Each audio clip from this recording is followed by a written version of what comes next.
There are two ideas that I believe stand true for every single card game. First of all, I believe that there are good cards and there are bad cards. At any given point in the continuum of a game's existence, there are cards that are going to be objectively better than others. That's what I mean by that. And second, that cards can go from being really, really good one month to utter trash the next month and vice versa, which means they can be really bad one month and then go to like the top tier in the next month. That second one happens for a couple different reasons. One could be that there are new cards that are released that support or hinder those older cards. Another could be in Yu-Gi-Oh! That like the format shifts and like cards get banned or unbanned on the ban list. So those are two things that I believe are true for any card game, especially Yu-Gi-Oh! And today I wanted to talk about a quote-unquote mistake that I made that has recently garnered a lot of attention. Now, I do want to add on here that this is not my subscribers that are mostly commenting on this video. Actually, when you upload a video on your channel my size, it's really funny because the first like 2 hours is all like subscriber views, and the comments that subscribers leave are very different from the ones that random people leave. But the fact of the matter is that when I upload a video, 30% of the views on average are going to be from subscribers, 70% are not from subscribers. But one video that I posted that recently has gotten a ton of attention and a ton of negative attention was the debate between whether Brilliant Fusion or Double Summon was the better card. Now, in this video, I claim that Brilliant Fusion in a vacuum is the better card, and I still stand by that. Brilliant Fusion can do so much more than Double Summon, and that's one thing that I really wanted to make clear in that video, is that Double Summon is only ever going to just give you that extra normal summon. And it only is good if you have two cards to normal summon, where Brilliant Fusion can do just a million other things. It can be a one-card combo card to get you to like the Yazi of the Yang Zing, pop itself, do some Mare combos, crazy stuff like that. It can summon any level 7 synchro. It can give you tribute monsters and monarchs. It can give you extra normal summons. It can give you level 4 monsters with Trick Con. It can just do a million things, which makes it a better card objectively. However, the timing of that video was really, really bad. Even though I plan on making that video for a very long time, because it's a question I got on almost every single video I've ever uploaded with Brilliant Fusion in it, which would be a lot of them because I talk about it a lot. Almost every time that I mentioned Brilliant Fusion, someone in the comments, someone that I presume was casual or didn't, well, a lot of times they just admitted that they were casual and didn't know a lot about Brilliant Fusion, and they just kind of asked, what makes Brilliant Fusion and Gem Knight Seraphonite better than Double Summon? And it was a question that I saw over and over and over again, so I've finally decided to make a video on it. And overall, the comments on the video are really positive until, and this is part with the bad timing, I uploaded that video right before Spirals hit the TCG. Well, right before a Spiral Double Helix hit the TCG. And even though Double Summon wasn't super popular at YCS Dallas, there were some people that played one or two copies, but it wasn't like a staple. It is now pretty much always a staple as far as modern Spiral builds go, as a 3 of. So what ends up happening here is that people click that video, they don't watch any of it, and I mean any of it, because in the first like minute of that video I talk about how I'm going to be talking about which one objectively is better. I don't even mention Spirals in the entire video, but so they're not watching any of it, they're not looking at the date of it, and if they looked at the date, they didn't put together that was before Helix came out. And so the people that are only reading the title, maybe this is my fault with sensationalist titles that make broad claims like Brilliant Fusion is better than Double Summon, but I don't even think that's like a sensational title. It's just like the shortest way I can summarize what the video is about. But what ends up happening is that I literally get people throwing racial slurs at me, which is weird, by the way, because like obviously I'm white, but just like people throwing hate, like really just crude comments about how I'm like an idiot for saying that, and some of them even, and this is a lot of them have been deleted because they've been auto flagged because of the profanity in them. I do have certain like slurs and stuff banned, but they still pop up in my feed, just not your guys's. But a lot of them were just like this idiot, and I'm paraphrasing here, this idiot thinks that Brilliant Fusion's better in Spirals. What the heck are you talking about? Spirals don't even have any good light monsters to send. It's like they didn't even watch more than 30 seconds. They didn't watch any of the video. The sound was off when they clicked it.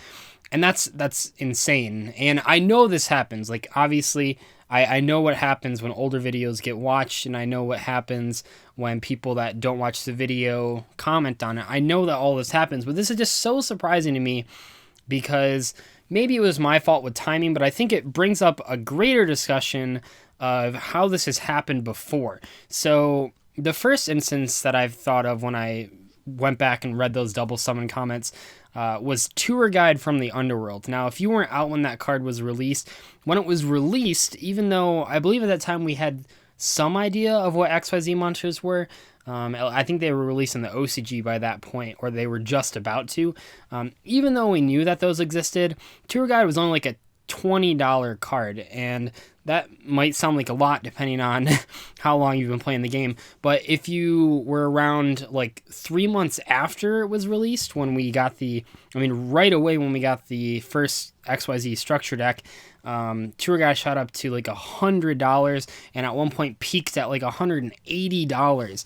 There are people that were legitimately playing, and that's $180 per copy. That's not for the playset. You think Ash Blossom's expensive, $200 for a playset. Tour Guide was $200 a piece.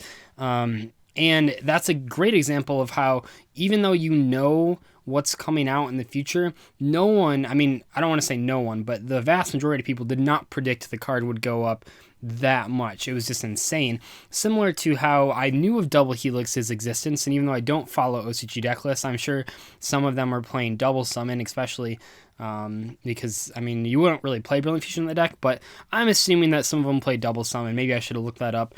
But even though I knew Double Helix was coming out, maybe I should have waited on that Double Summon video until after Spirals. But even if you know something's going to happen, that doesn't mean that you can always accurately guess how much that's going to affect things. Similar is Shuffle Reborn, a card that was just a trash card for years until very specifically it was good in Zodiacs, only because Zodiacs broke the Exceed mechanic in ways that had not been broken before. Shuffle Reborn is not good unless there are one card Exceed monsters that don't require the effect of the card, which had just not ever come up, which meant that Shuffle Reborn was terrible for a long time. But then suddenly it was at all the top tables, and then just as suddenly as it appeared, it is now completely gone from the top tables. Much like, just the fact of the matter is, I think Double Summon, as soon as Spirals are done, will just be off the competitive map for a long time. Yeah, there's the Magibullet archetype or whatever that might use it, but in general I still think that Brilliant Fusion will be way more timeless than Double Summon, just because of all the reasons I listed in that video, where Double Summon isn't good enough. It only does one specific thing, and that's it. It can't do anything else and give you the extra normal summon, where Brilliant Fusion can be used in a lot of different decks. But anyway, so those were two times that just in general Yu-Gi-Oh! That this exact same thing happened. But there have been two other times in videos, one of mine and one of Davinator, where this thing happened as well. Davinator's is a little bit different, but he made a video, and we talked about this on one of his live streams, that was like the top 10 best ritual monsters. And it was made before the Chaos Max Blue Eyes card had come out. But he says like once a week, ever since that video's been posted, he's gotten it. Well, ever since the video's been posted and after Chaos Max was released, someone comments on it saying, where the hell is Chaos Max on this list? Why is Chaos Max not on this list? And it's just like, just look at the fucking date. Like, it's really not that difficult. And he was saying that was just really frustrating me, because it's like, he can't just go back, he can't just delete the video. Like, you lose thousands of views just because like a bunch of people comment about Chaos Max. Pretty ridiculous. But then the other one that happened with me, and that I still get comments on about the same at this point as the Double Summon video, is I made a video a long time ago called Pot of Desires is Garbage? ? And basically it was answering, and it was pretty childish of me, but this guy wrote a 6-paragraph comment on a video where I had Pot of Desires, talking about his experiences with it. And at the time I said some things about how Pot of Desires is like, well, first of all, said that it was expensive. So people comment, what do you mean Pot of Desires is expensive? It's like $5. And it's like, okay, just like look at the date. But then the other thing that a lot of people honed in on was that I said there's like no way to counter Pot of Desires. I said, like, no one's going to mystical ref panel you, even though some people might be playing it, and Naturia Beast is really unpopular. And, like, once a week, sometimes more, I will get comments saying, well, what do you mean you can't counter? Just use Ash Blossom. Like, are you fucking stupid? Do you not know Ash Blossom exists? And it's like, I get it. I get that when you click on a video, you might not click the description to look at the date of something. But I'm also not that type of person. I actually do want to know the date of something and know where it fits in the timeline. And obviously, especially someone like me that's a semi-competitive player, of course I'm going to know of the existence of Ash Blossom, but I'm not going to know of the existence of Ash Blossom if it isn't in the game yet. And it's just crazy. I don't know. This was like a lesson to me, at least, to not make... Well, no, I don't know. I don't know what I'm supposed to take from this. I don't know the point of this video. I'm just frustrated because what I'm supposed to take away from this and what I took away from the Pot of Desires video was to not make sweeping claims about that exact format and to make the claims as general as possible, which is exactly what I did in the Brilliant Fusion video. I talked about a whole bunch of different formats, a whole bunch of different decks and applications, and just looked at the cards objectively and said the good and bad parts of both cards, and yet I still get these comments. So I don't know. I think the moral of the story is I should just be more thick-skinned and I shouldn't care about this stuff. And really, I don't care too much about this stuff. It's just like something that this one video keeps gaining traction from people that aren't even watching it. And it's like, I don't know what I'm supposed to get from this, but hopefully you enjoyed my rant here and a lesson on how cards can be really bad and then really good and then really bad again. And don't post videos that make any claims, even if you back them up a whole bunch. I don't know, but I will see you guys later. Hopefully you enjoyed the discussion. Bye.